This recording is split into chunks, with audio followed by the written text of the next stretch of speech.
Explain what ethical issues may be present in doing marriage and couples counseling. Give some examples.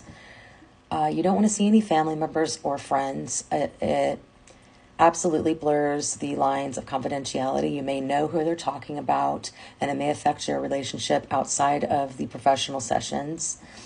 And then no gift giving that's too expensive. You always want to ask your supervisor in advance if it's okay to accept the gift. If it's real expensive, or if it's like seeming that it's not for the best of the client's welfare, you wouldn't want to accept it. And ethically, bartering, it's hard to not exploit a client with certain services. So they want to make sure that you do not do that, and that you do not end up trading a service for service that's not quality. It's hard to say you're trading services of hairstyling for counseling services. What if the person messed up your hair, in your opinion? What if they fried your hair? And then in turn, what if the therapist wasn't getting anywhere with results with the sessions?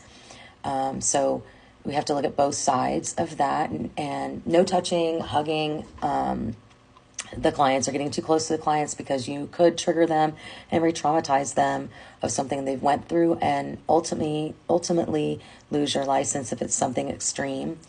How to protect the client, basically with confidentiality.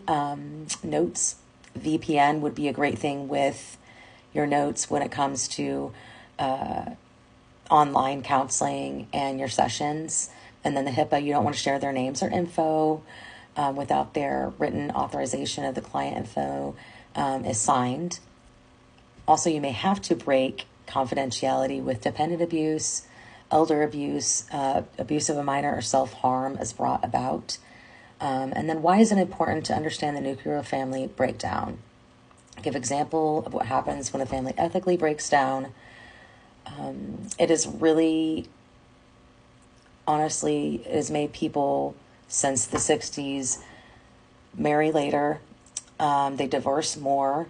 There's not a proportionate of work between the two of male and female. Women seem to have to